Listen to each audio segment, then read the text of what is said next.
ॐ नमः भगवते वासुदेवाय।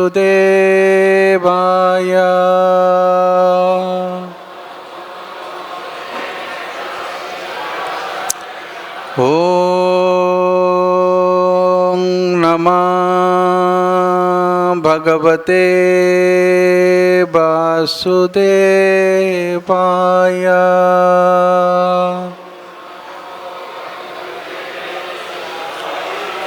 ॐ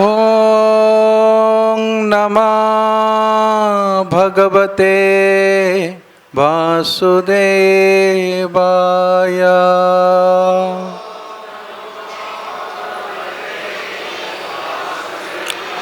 नारायणं नमस्कृत्य नरं चैव नरोत्तमं देवीं सरस्वतीं व्यासं ततो जयो मुदीरये। शृणुतां स्वकथा कृष्णा पुण्यश्रवणकीर्तनं हृदयन्तोस्थो हि अभद्राणि विधुनोति सुहृत्सता। नष्टप्रायेषु अभद्रेषु नित्यं भागवत सेवया। भगवती उत्तमा श्लोके भक्तिर्भवति नैष्टिकी। ॐ अज्ञानतिमिरान्धस्य ज्ञानाञ्जनशलाकया चक्षुरुन्मिलितं येन तस्मै श्रीगुरवे नमः। गुरवे गौरचन्द्राय श्रीराधिकाय तदालये कृष्णाय कृष्णभक्ताय तद्भक्ताय नमो नमः। श्रीचैतन्यमनभीष्टं स्थापितं येन भूतले स्वयं रूप कदा मह्यं ददाति सोपदान्तिकं। वन्दे अहं श्रीगुरो श्रीयुतापदकमलं श्रीगुरुन् वैष्णवांस श्रीरूपं साग्रजातं सहगण रघुनाथं नित्यं तं साजीवं साद्वैतं सावधूतं परिजनसहितं कृष्णचैतन्यदेवं श्रीराधाकृष्णपादान् सहगणललिता श्रीविशाखान्वितांस। हे कृष्ण करुणा सिंधु दीनबंधु जगत्पते गोपेश गोपिका कांत राधा कांत नमस्तुते। तप्त कांचन गौरांगी राधे वृंदावनेश्वरी वृषभानुसुते देवी प्रणमामि हरिप्रिये। वाञ्छाकल्पतरुभ्यश्च कृपा सिन्धुभ्यैव च पतितानां पावनेभ्यो वैष्णवेभ्यो नमो नमः। नमो विष्णुपादाय कृष्णप्रेष्ठाय भूतले श्रीमते भक्तिवेदांत स्वामीति नामिने। नमस्ते सारस्वते देवे गौरवाणी प्रचारिणे निर्विशेष शून्यवादी पाश्चात्यदेशतारिणे। जय श्री कृष्ण चैतन्य प्रभु नित्यानंद श्री अद्वैत गदाधर श्रीवासादि गौरभक्तवृन्दं हरे कृष्णा कृष्णा कृष्णा हरे हरे हरे राम राम राम हरे हरे जं प्रभजन्तम् अनुपेत्य अपेत्य कृत्यं दैपायन विरहकातर आजुहावम् पुत्रेति तन्मयतया तरवाभिनेदुस् तं सर्वभूतहृदयं मुनिमानतस्मि जं स्वानुभावाखिलश्रुतिसारमेकम् अध्यात्मदीपमतितीर्षतां तमन्धं संसारिणा करुणाः पुराणगुह्यं तं व्याससून उपयामि गुरुमुनीनाम् ज्वन्तः प्रविष्ट मम वाच इमं प्रसुप्ता सञ्जीवयति अखिलशक्तिधर स्वधाम्ना अन्ये सहस्रचरणयो श्रवणतोकादीन् प्राणन्नमा भगवते पुरुषाय तुभ्यं भूतैर्महद्भिः इमा पुरो विभो निर्मायसे ते जदमूस पुरुष भुङ्क्ते गुणान् षोडशात्मकः स्वलङ्कृशिष्टं भगवन् भजन्सि मे। हरे कृष्णा। तो आज हम चर्चा करेंगे ग्रंथराज श्रीमद् भागवतम स्कंद 7 अध्याय 11 श्लोक संख्या 22 से 26 तक। तो 24वां श्लोक हम साथ में आवृत्ति करेंगे और 22 और 23वां श्लोक मैं स्वयं आवृत्ति करूंगा, इसके पीछे कोई नहीं दोहराना। शौर्यं वीर्यं धृतिस्तेजः त्यागश्चात्मजयं क्षमा ब्रह्मण्यता प्रसादस्य सत्यं च क्षत्रलक्षणम्। युद्ध में धाक जमाना, अजय, धैर्यवान, तेजवान तथा दानवीर होना, शारीरिक आवश्यकताओं को बस में करना, क्षमाशील होना, ब्राह्मण नियम का पालन करना तथा सदैव प्रसन्न रहना और सत्यनिष्ठ होना, ये क्षत्रिय के लक्षण हैं। देवगुरुवच्युते भक्ति स्त्रीवर्गं परिपोषणम् आस्तिक्यम उद्यमं नित्यं नैपुण्यं वैश्यलक्षणम्। देवता, गुरु तथा भगवान विष्णु के प्रति सदैव समर्पित, धर्म, अर्थ तथा काम में प्रयत्नशीलता, गुरु तथा शास्त्र के वचन में विश्वास तथा धन उपार्जन में निपुणता सहित सदैव प्रयत्नशील होना, ये वैश्य के लक्षण हैं। अभी शूद्र के लक्षण बताएंगे। शूद्रस्य सन्नते शौचं सेवा स्वामिन्यमायया आमन्त्र्य जज्ञाह्यस्तेयं सत्यं गोविप्ररक्षणम्। इसको हम साथ में आवृत्ति करेंगे। शूद्रस्य सन्नतिं शौचं सेवा स्वामिन्यमायया आमन्त्र्य जज्ञाह्यस्तेयं सत्यं गोविप्ररक्षणम्। शूद्रस्य सन्नते शौचं सेवा स्वामिन्यमायया आमन्त्र्य जज्ञाह्यस्तेयं सत्य गोविप्ररक्षणम्। शब्दार्थ, अनुवाद और तात्पर्य श्रील प्रभुपाद के द्वारा। श्रील प्रभुपाद की जय। शब्दार्थ मेरे पीछे दोहराइए। शूद्र, शूद्र जो समाज की चतुर्थ वर्ण व श्रमिक।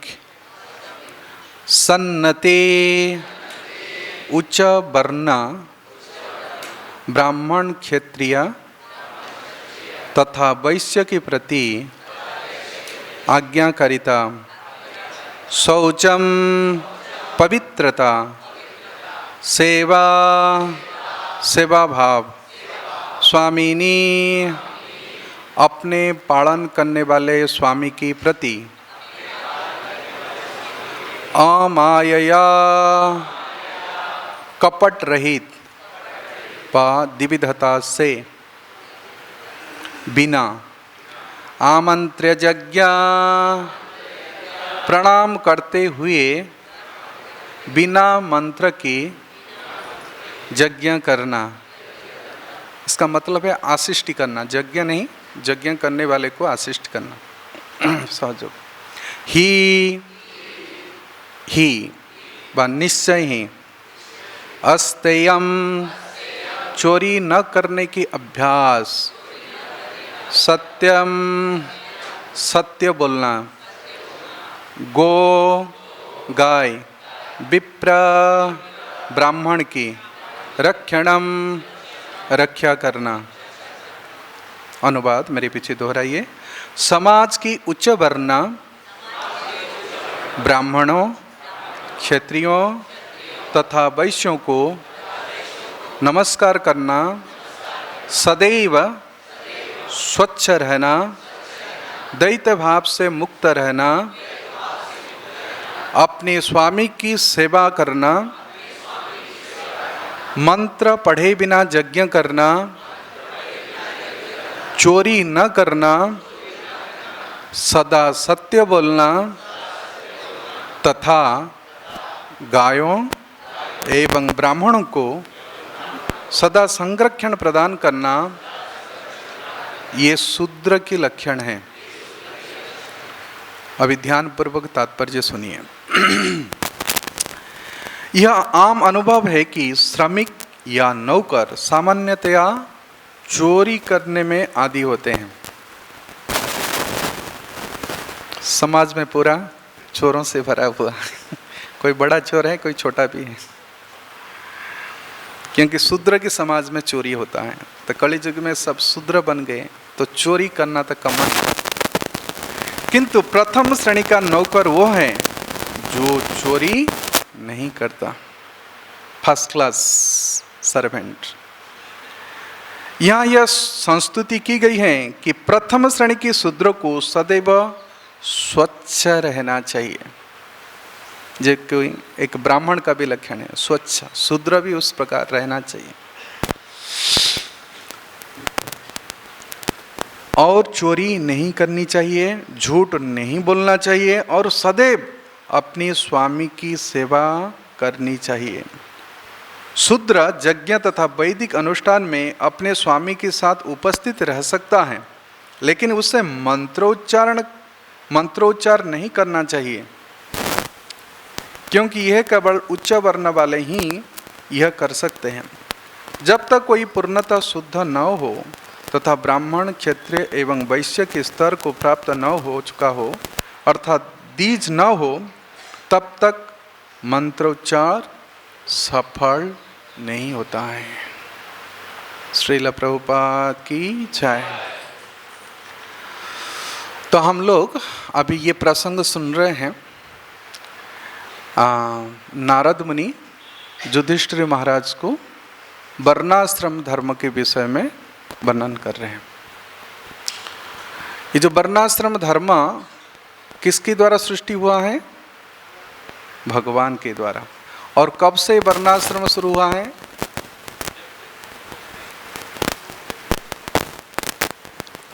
जब से सृष्टि नहीं है।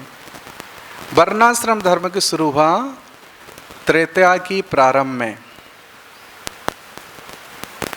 उसके रेफरेंस श्रीमद् भागवतम एकादश स्कंद में है। क्योंकि सत्य युग में एक ही वर्ण होता था, उसको हम कहते हैं हंस। इसलिए सत्य युग को कृत्य युग भी कहा जाता है। दूसरे नाम है क्या? कृत्य। क्योंकि सभी व्यक्ति अपने धार्मिक कृत्य में संतुष्ट रहते थे और सब लोग संतुष्ट थे, इसलिए सत्य युग में वर्णाश्रम की कोई आवश्यकता नहीं हुई। ज्यों ही आशा का शुरुआत हुआ व कामना की तो वर्णाश्रम शुरू हुआ। अब सुनिए कि त्रेता युग में कैसे वर्णाश्रम धर्म शुरू हुआ।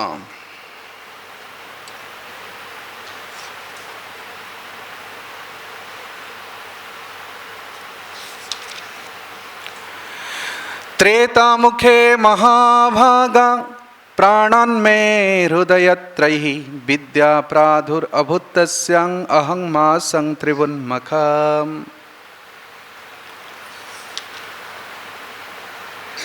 विप्रा क्षत्रिय बिट्शूद्रा मुख बाहुरूपादजः वैराजन् पुरुषा जातं ज आत्मचार लक्षणः।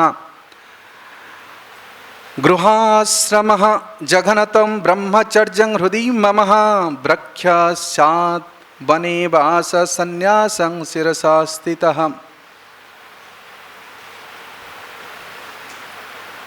विश्वनाथ चक्रवर्ती ठाकुर वो कहते हैं कि ब्राह्मण सन्यासी होता है जो भगवान की सिर से उत्पन्न है। और ये त्रेता युग की शुरू में त्रेतया, जैसे मैं आपको पहले बताया कि कृत्य युग में केवल एक वर्ण और एक आश्रम होता था, वो है हंस और ब्राह्मण।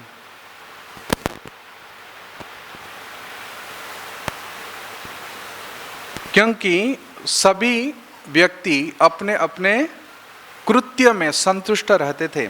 आदौ कृतजुगे वर्णः नृणां हंस इति स्मृतः कृतकृत्या प्रजा जात्यं तस्मात् कृतं जुगम विदुः। इसलिए उसको कृत्य युग कहा जाता था। लेकिन त्रेता युग की शुरुआत में त्रेता मुखे महाभाग, त्रेता युग की प्रारंभ से ही प्राणान स्थान, प्राणन मतलब हृदय के स्थान से, हृदयात त्रयी विद्या, वेदों की 3 विद्या हैं। क्या क्या है? वेद में जो 3 आज्ञा हैं वैदिक ज्ञान क्या हैं? कर्मकांड, ज्ञानकांड और उपासना कांड। तो इन 3 ही वृत्ति को मेंटेन करने के लिए पहले ब्राह्मण मुख से, क्षत्रिय भुजा से और वैश्य कटी से और शूद्र चरण से उत्पन्न हुआ। इसलिए कहते हैं कि मुख बाहु उरु पादाभ्याम,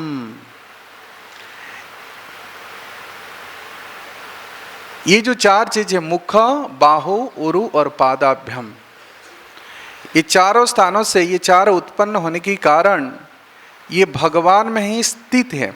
और भगवान भगवद गीता में कहते हैं कि इन जो 4 आश्रम के लिए धर्म की स्थापना किया हूँ। किस प्रकार? उनकी स्वभाव और उनकी प्रभाव के अनुसार। चातुर्वर्ण्यम मया सृष्टम गुण कर्म विभागस तस्य कर्तारम अपिमाम विद्य कर्तारम अव्ययम। हालांकि मुझसे ही ये 4 वर्ण सृष्टि हुआ है, लेकिन उनकी कर्म की कर्ता मैं नहीं हूं, उनकी स्वभाव है। इसलिए भगवान 18वां अध्याय में कहते हैं कि ये जो 4 वर्ण की स्वभाव क्या है? क्योंकि स्वभाव गुण से उत्पन्न होता है। स्वभाव, भाव उत्पन्न करने वाला गुण होता है। पहले बताते हैं कि ये जो 4 वर्ण हैं ब्राह्मण क्षत्रिया विंसा शूद्राणं च परंतप कर्माणि प्रविभक्तानि स्वभाव प्रभवै गुणैः। ये जो चार वर्ण हैं उनके स्वभाव और प्रभाव को लेकर के प्रकट हुए हैं। स्वभाव प्रभवै गुणैः। व्यक्ति जब अपने स्वभाव को छोड़ देता है तो उनकी शोभा नहीं होती है। स्थाना भ्रष्टात् न शोभते। जो अपने स्थिति से गिर जाता है उसकी शोभा नहीं होता है। इसलिए अपने स्वभाव को बना के रखिए, शोभा बढ़ती है। इसलिए कभी भी अपने स्वभाव को परित्याग नहीं करना चाहिए। भगवान गीता में कहते हैं श्रेयान स्वधर्म विगुणः परधर्मा स्वनिष्ठितात्। स्वधर्म में निधनं श्रेय परधर्म भयावह। कहते स्वधर्म पालन करते हुए निधन हो जाए, धन खत्म हो जाए, मृत्यु आ जाए, परंतु इसको कभी भी किसी परिस्थिति में त्याग नहीं करनी चाहिए। ये श्रेय है, श्रेष्ठ है। परंतु दूसरे के धर्म को अनुकरण करने से भयावह, भय उत्पन्न करने आवह। इसलिए भगवान अर्जुन को कह रहे हैं कि देखो, मैं तुमको तुम्हारे धर्म के विषय में समझाना चाह रहा हूं। अपने कर्तव्य पालन कैसे करना है मैं समझाना चाहता हूं। इसलिए तुम इसको विचार करो। स्वधर्मापि चावेख्या। आवेख्या मतलब विचार करो। ना विकंपितु अर्हसि। कभी घबराने की आवश्यकता नहीं है। स्वधर्मापि चावेख्यं न विकंपितुम अर्हसि। धर्मात् श्रेयात् क्षत्रियस्य न विद्यते युद्धात् श्रेयात्। युद्ध से श्रेष्ठ वस्तु क्षत्रिय के लिए और कोई धर्म नहीं है। तो स्वधर्म की जब विचार करेंगे तो पहला होता है जब तक जीव अपने शारीरिक स्थिति में है तो उसकी स्वधर्म थोड़ा अलग होती है। लेकिन वो स्व जब आत्मा के लिए प्रयोग होता है तो उनकी आचरण अलग होता है। इसलिए स्वधर्म भी दो प्रकार की होती हैं। जब तक जीव बॉडीली कंसेप्ट में है तब तक उसको वर्णाश्रम धर्म की पालन करना चाहिए। और जब शारीरिक विचार से ऊपर उठ जाता है, वर्णाश्रम विभाग से ऊपर उठ जाता है, तो उसके लिए स्वधर्म अलग होता है। सभी पुंस परो धर्म जतो भक्तिर अधोक्ष्यते। इसलिए भगवान अर्जुन को कह रहे हैं कि अभी तुम किस विचार पर हो उसी प्रकार स्वभाव के अनुसार तुम कर्म करो, देखावा मत करो। धार्मिक स्वांग नहीं भरना चाहिए। स्वभाव के अनुसार धर्म को अनुष्ठान करना चाहिए। इसलिए भगवान कहते स्वे स्वे कर्माणि भीरतः संसिद्धि लभते नरः स्वकर्म निरतं सिद्धि जथा विन्दति तच्छृणु। सुना, इसी से ही आपकी सिद्धि मिलेगा। स्वे स्वे कर्माणि भीरतः। अभिरता कर्म में आप लगे रहकर आप सिद्धि प्राप्त कर सकते हैं। जत्त प्रवृत्तिर्भूतानां जेन सर्वमिदं ततं स्वकर्मणं तमभ्यर्जं सिद्धि विन्दन्ति मानवा। क्यों अपने स्वकर्म स्वधर्म को पालन करना चाहिए? क्या कारण है? क्यों भगवान की उपासना करना चाहिए? भगवान सीधा बता रहे, स्वयं कह रहे हैं कि आप कर्म के द्वारा यदि आप सिद्धि प्राप्त करना चाहिए तब अभ्यर्चम अपने धर्म को पालन करते हुए उन परमेश्वर भगवान पुरुषोत्तम की आराधना करो। क्योंकि जो कुछ आप संसार में देख रहे हो, जत्त प्रवृत्तिर्भूतानां जेन सर्वम इदम ततम, जो कुछ तुम्हारा आंख के सामने आता है, नजर पड़ता है, ये सब कुछ उनसे ही उत्पन्न हुआ है, जत्त प्रवृत्ति, और वो ही मेंटेन कर रहे हैं। ऐसा हुए पुरुष साक्षात आत्म प्रभव ईश्वरम। ये भी भगवान कह रहे हैं कि वही परम पुरुष हैं, आत्मस्वरूप हैं, सब कुछ सृष्टि के उत्सव वही हैं। इसलिए जो कर्म करने के लिए आपको शक्ति दिए हैं, कर्म करने के लिए इंद्रियों को दिए हैं, कर्म इंद्रियाणि, उन इंद्रियों के द्वारा इंद्रिय की अधीश्वर भगवान ऋषिकेश की आराधना करो। इससे ही वर्णाश्रम धर्म की सिद्धि होती है। आप किस वर्ण में है, वो किस आश्रम में है, वो कुछ फर्क नहीं पड़ता है, क्योंकि वर्णाश्रम का जो कारण है, वर्णाश्रम जो भगवान एस्टैब्लिश किए, उसकी लक्ष्य क्या है कि चतुर्वर्ण मेरे द्वारा ही सृष्टि हुआ है। इसका आशय क्या है, इसकी गोल क्या है? वर्णाश्रमचारवतां पुरुषेण परः पुमान् विष्णु आराधितं नान्य तत्तोष कारणम। भगवान की ही तुष्टि के लिए ही वर्णाश्रम की शुरुआत हुई है, वर्णाश्रम धर्म के एस्टैब्लिश हुई है। वही परम पुरुष को किस प्रकार आराधना करें। और श्रीमद् भागवतम की प्रारंभ में ही ये सारे ब्राह्मण लोग एकत्रित हुए थे, बड़े बड़े यज्ञ कर रहे थे कलिजुग की प्रभाव को नष्ट करने के लिए। तयकदाद मुनय प्रातुर्हृता हृताग्नय सत्कृतं सूत आसीन्न प्रपच्छमिदमातरात्। सहस्रम 1000 वर्षों तक, परंतु उन ब्राह्मण ने इन यज्ञ के लक्ष्य को नहीं समझ पाए। कहते ये तो कुछ हमको सर्टिफिकेशन नहीं दे रहा है कि सचमुच हम धर्म के पालन नहीं कर रहे। तो धर्म क्या है उस विषय में जब जिज्ञासा किए तो सूत गोस्वामी ने यही कहे कि वर्णाश्रम धर्म को जो पालन करना चाहते हैं तो केवल एक ही लक्ष्य है, अथ पुंभी द्विजश्रेष्ठ वर्णाश्रम विभागसः सुनिष्ठितस्य धर्मस्य संसिद्धि हरितोषण।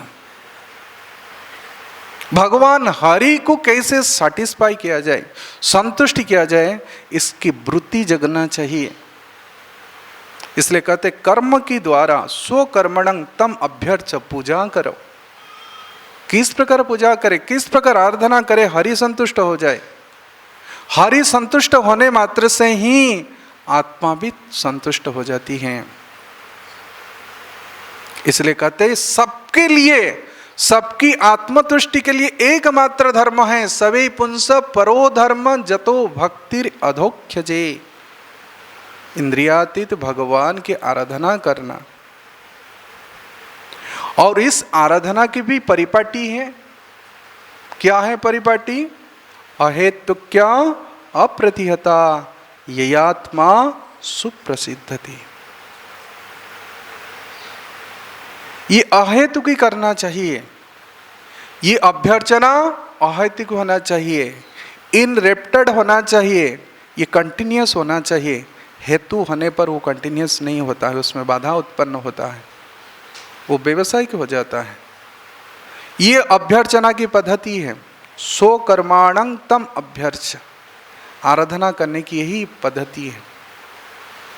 सभी में धर्म अर्थ काम मोक्ष की लक्ष्य रहती है, परंतु जब स्वधर्म आचरण होता है उसमें ये सबको निरस्तक हुक्म, धर्म प्रोजितम कैटव अत्र, ये सब कैटव धर्म को निष्कासन कर दिया गया है। प्रोजितम उज्जितम, इसमें आत्मसंतुष्टि नहीं होता है।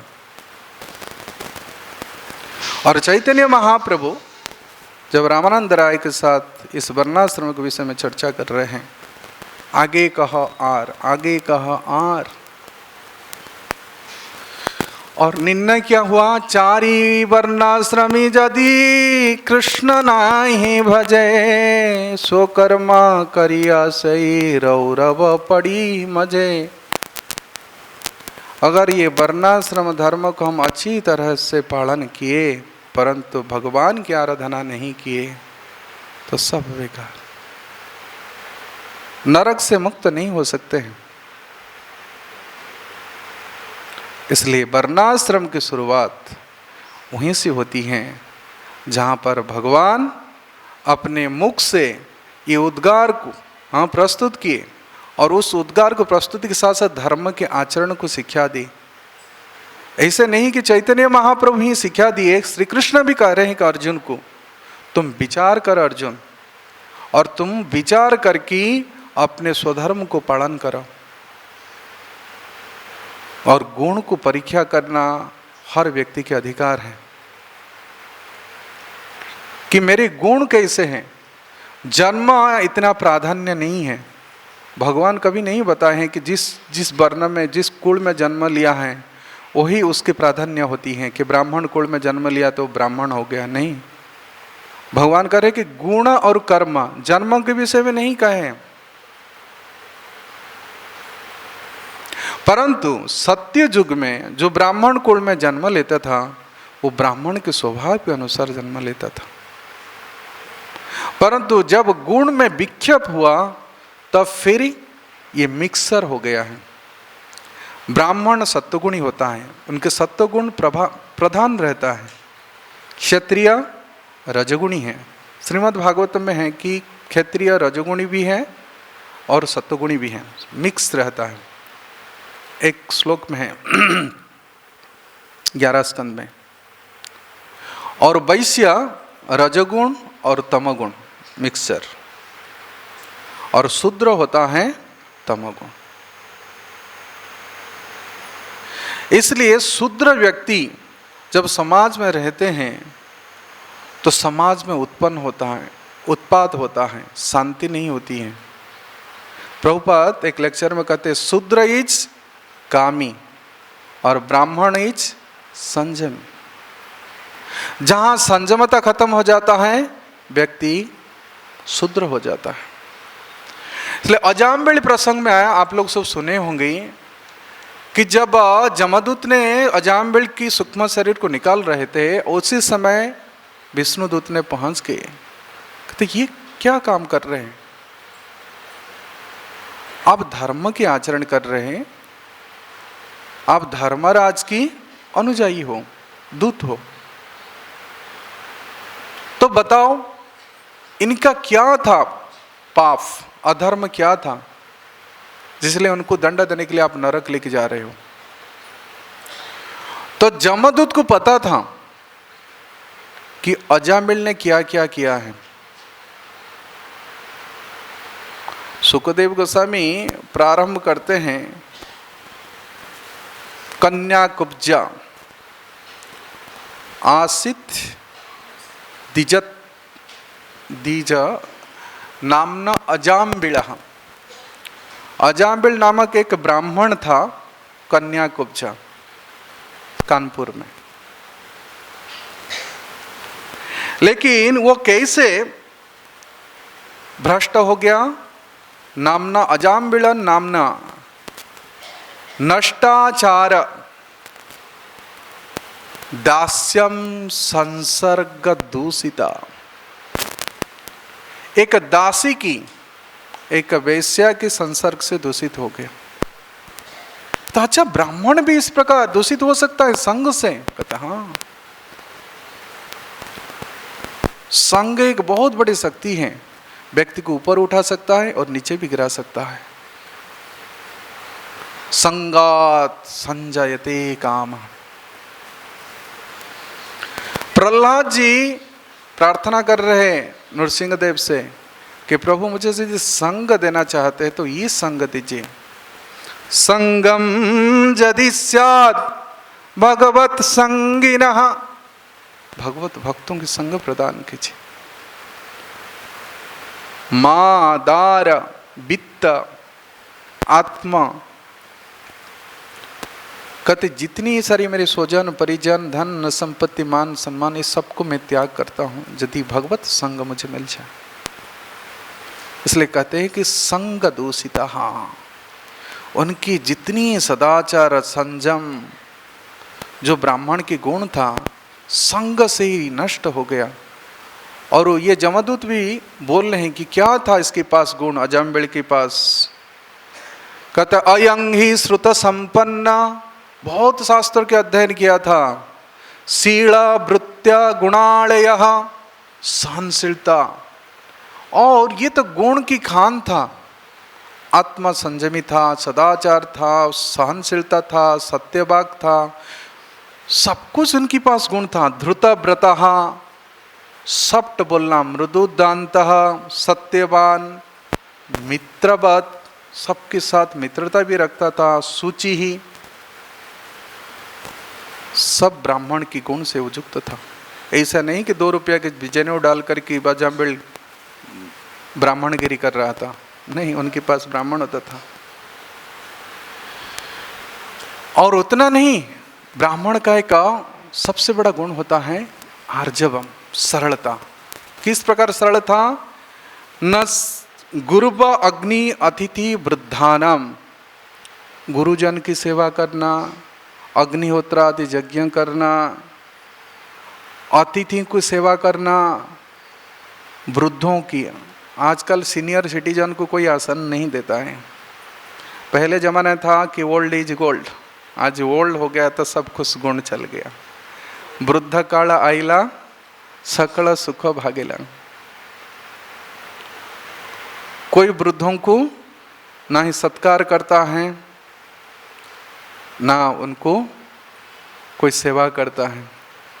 परंतु अजामिल था गुरु शुश्रूषया वृद्धानं शुश्रूषु निरहंकृता। उनके अंदर कोई अहंकार नहीं था कि मेरे पास इतने गुण हैं, मैं ब्राह्मण हूँ, इतने ज्ञानी हूँ, शास्त्रज्ञ हूँ। सरल था। सर्वभूत सुहृद साधु मितवाग अनसूयक, और किसी से ईर्ष्या भी नहीं करते थे। जितना बोलना था उतनी बोलनी चाहिए। एक ब्राह्मण की गुण है। शूद्र लोग कहीं भी बैठ जाते हैं, चपर चपर चपर चपर करते हैं। ये प्रजल्प करने की आदत केवल शूद्रों की बढ़ता है। इसलिए यदि ब्राह्मण बनाना है, संयम रहना चाहिए। वाणी पर संयम बहुत आवश्यक है, जिह्वा पर संयम बहुत आवश्यक है। परंतु इतने गुण होने पर भी कहते ऐसा प्रकृति संगेन पुरुषस्य विपर्जयः, ये गुण संग से वो नीचे गिर गए। इसलिए ब्राह्मण यदि अपने को केवल जनेऊ डाल दिया है, लेकिन गुण की भी परीक्षण करना चाहिए कि हमारे अंदर ये सब गुण वृद्धि हो रहा है कि नहीं। सम दमः तपः शौचम क्षान्तिर आर्जवम एवच ज्ञान विज्ञान आस्तिक्यम ब्रह्म कर्म स्वभावजम शौर्य तेज धृतिर्द्राक्ष्य युद्धे च पलायनम दान ऐश्वर भावस्य ख्यात्र कर्म स्वभावजम कृषि गोरख्या वाणिज्यम वैश्य कर्म स्वभावजम परिचर्यात्मकं कर्म शूद्र स्वापी स्वभावजम। ब्राह्मण का 9 गुण दिया गया है, क्षत्रिय का 7, वैश्य का 3, शूद्र का 1। परंतु श्रीमद् भागवतम में ब्राह्मण की 10 गुण, क्षत्रिय की 10 गुण, वैश्य की 5 और शूद्र की 1। वो क्या है? हम कहेंगे कैसे बढ़ गया है ब्राह्मण का गुण? क्या सीजन के अनुसार बढ़ जाता है? नहीं। भगवान कहते हैं कि जो सम दम आदि गुण है ब्राह्मण का,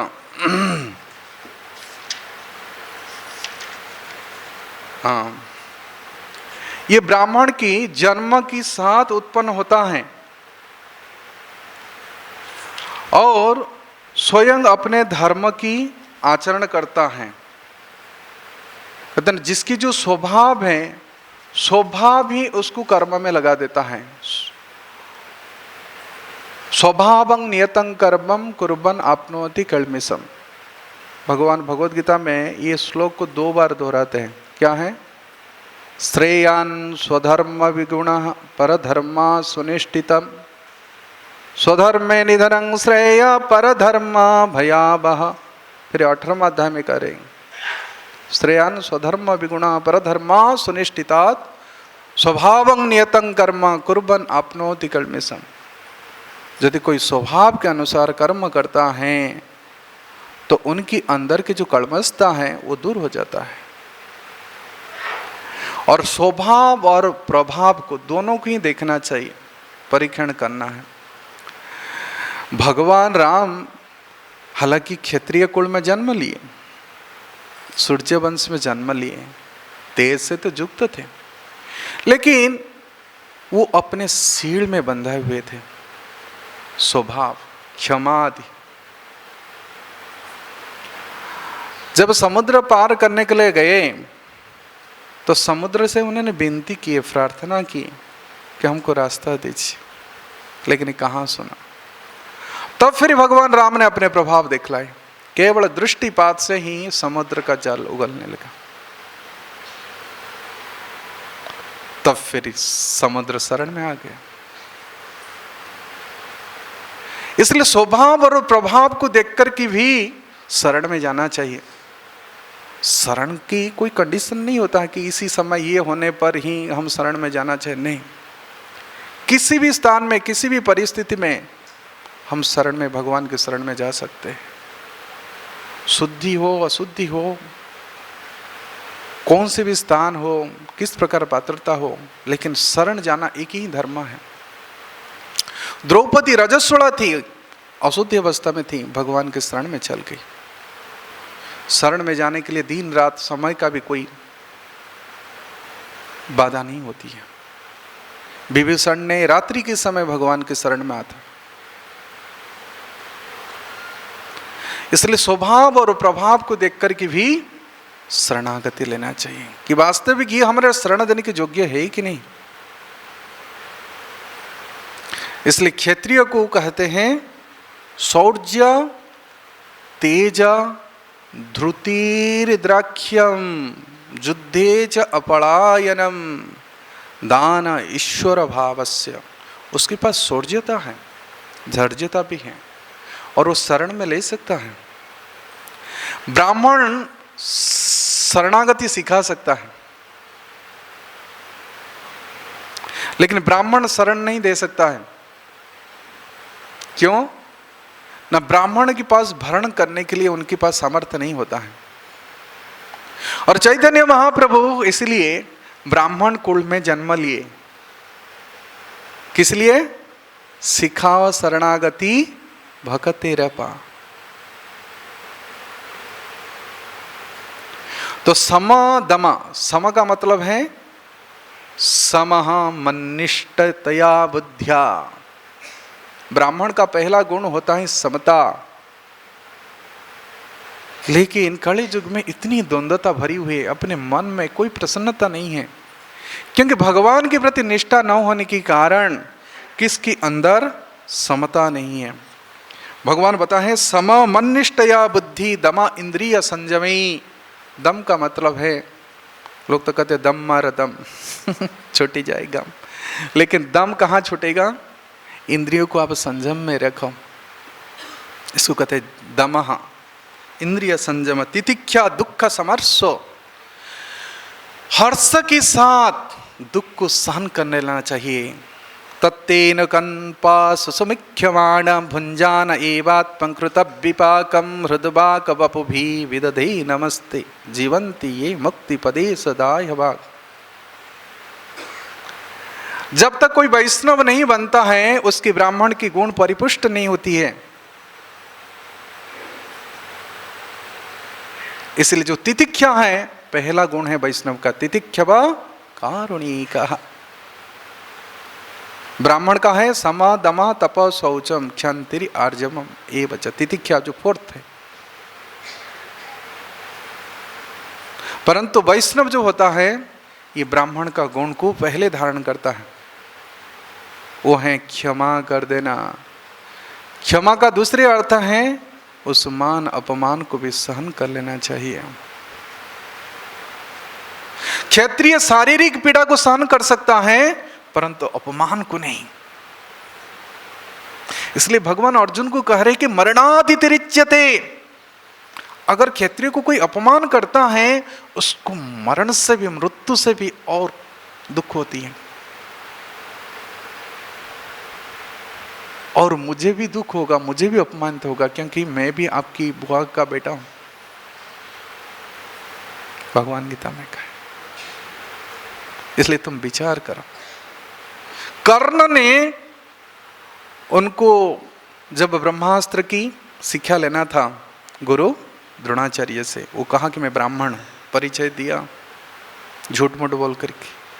लेकिन जब गुरु शुश्रूषा, जब गुरु को शुश्रूषा कर रहा था उस समय उसको बिच्छू काटा, इतनी खून बह गया परंतु प्रतिवाद नहीं किया, क्योंकि गुरु सेवा में डिस्टर्ब हो। परंतु गुरु की जब नींद खुल गया, उस खून जब गिला गिला उनका वस्त्र भीग गया, नींद टूट गया और द्रोणाचार्य उठ गए, जग गए। अरे पानी कहां से आया? देखे थे एकदम खून है, ये खून कहां से आ रहा है? कर्ण की जंघा से। तुरंत उनको विलंब नहीं हुआ, पहचान कर लिए।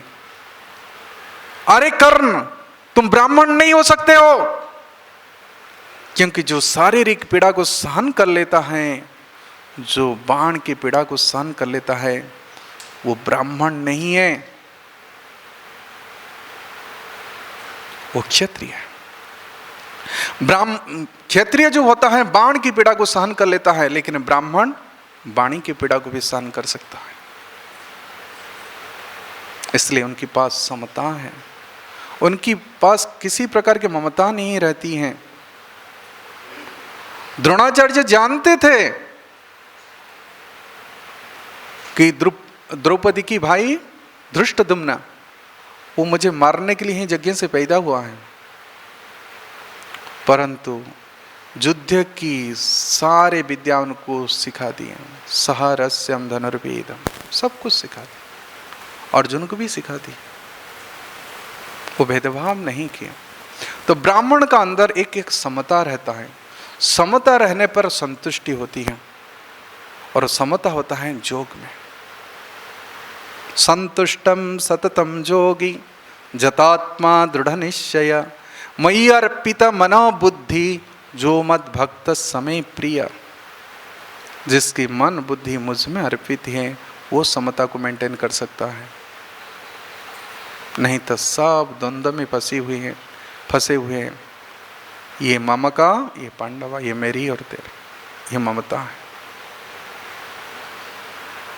इसलिए ब्राह्मणत्व ये नहीं होता है केवल जनेऊ धारण करने से हो जाता है। ब्राह्मण की गुण तो अपने आप आता है भक्ति करने पर। एक प्रभुपाद एक स्टोरी वो कह रहे हैं, सत्यवाक जवाल। तो वो इसमें उपनिषद में है ये कथा, प्रभुपाद वो स्टोरी को बोल रहे हैं। एक केन उपनिषद, कौन से एक उपनिषद है, उस उपनिषद में कथा है कि उनकी माँ वैश्या थी, बहुत पुरुष के संग की, लेकिन ये जो पुत्र उत्पन्न हुआ वो माँ के पास रहा और उनको उनकी माँ ने कहा कि तुम कुछ काम करके कमाओ। तो एक मल्ला के पास रहा, लेकिन उस मल्ला को उन्होंने बहुत जिज्ञासा करता था, ये बताओ ये आकाश क्यों नीला है, ये समुद्र क्यों विशाल है। कहता अरे भाई तो कहाँ आ गया है, मेरे सर फट रहे हैं, तुमको जानना है तो चल जाओ, वो गुरुकुल में पढ़ाई करो। तो जब वो उन्होंने गुरुकुल गए और उस गुरुकुल में अध्ययन करने के लिए केवल ब्राह्मण को ही चुना जाता था, तो उनको पूछे आप किस वर्ण की हो। कहते मुझे तो कुछ वर्ण की पता नहीं है। कहते जाओ तुम अपने माँ से पूछ के आओ। माँ ने भी वही उत्तर दी कि मैं कितनी पर पुरुष के साथ संग किया हूं, मुझे पता नहीं तुम किस वर्ण की हो। और आचार्य के पास जाकर इस जाबाल ने, इसलिए जाबाल हैं क्योंकि उसके पिताजी का कोई ठिकाना नहीं था, और जब आचार्य ने पूछे कौन है तुम्हारा पिता, किस वर्ण की हैं, उस जाबाल ने कहा माँ ने मुझे ऐसे ही बताई, क्योंकि पिता के निर्धारण माँ ही कह सकती है। तो आचार्य ने नहीं उनकी बात सुनकर ही कहे कि तुम निश्चित रूप से ब्राह्मण हो, क्योंकि ब्राह्मण इतनी सरल होता है, किसी बात को वो छिपाता नहीं है, वो कपट नहीं कर सकता। और शूद्रत्व भी इसी कपट रहित धर्म को आचरण करने से होता है। प्रभुपाद तात्पर्य में दिए हैं कि शूद्र को कपट रहित होकर के सेवा करना चाहिए। तो तुरंत उनको एडमिट कर लिए, उनकी गुण और स्वभाव को देख कर। परंतु कभी कभी प्रभुपाद कहते ऐसे नहीं कि मैं पाश्चात्य जगत में प्रचार किया और हमारी भारत की कई बड़े बड़े विद्वान आचार्य ब्राह्मण ने सब निंदा कर रहे हैं मेरे शिष्यों को, कहते आप जवान लोग को ब्राह्मण दीक्षा दे दी। कहते कृष्ण भावनामृत में कोई ब्राह्मण क्षत्रिय बन सकता है, शूद्र भी बन सकता है, वैश्य भी बन सकता है, और वैश्य भी ब्राह्मण बन सकता है। तो स्त्रियान स्वधर्म विगुण परधर्म सुनिष्ठितम, इस तात्पर्य में दूसरा अध्याय की शायद 37 नंबर श्लोक में प्रभुपाद तात्पर्य में लिखे हैं कि विश्वामित्र क्या थे, पहले क्षत्रिय थे, परंतु अपने ब्राह्मणत्व को प्राप्त कर लिए। और द्रोणाचार्य के पुत्र अश्वत्थामा क्या था, ब्राह्मण था, लेकिन क्या बना, क्षत्रिय बन गए। और कौन बने क्षत्रिय, परशुराम जमदग्नि के पुत्र हैं।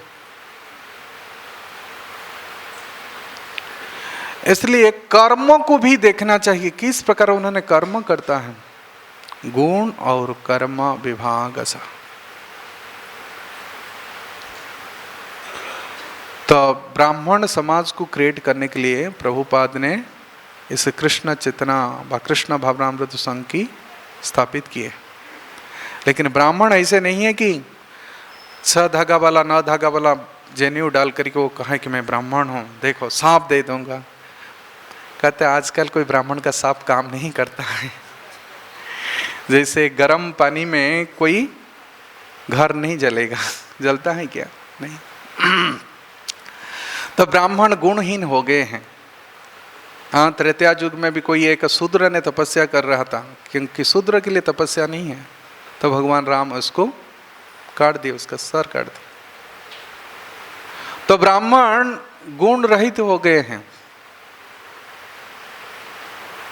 इसलिए कलि युग में निर्गुण होना भी बहुत अच्छा है भक्ति करने के लिए, कि वास्तविक हमारे किसी के पास कोई गुण नहीं है, प्योर गुण नहीं है, सभी गुण से दूषित है।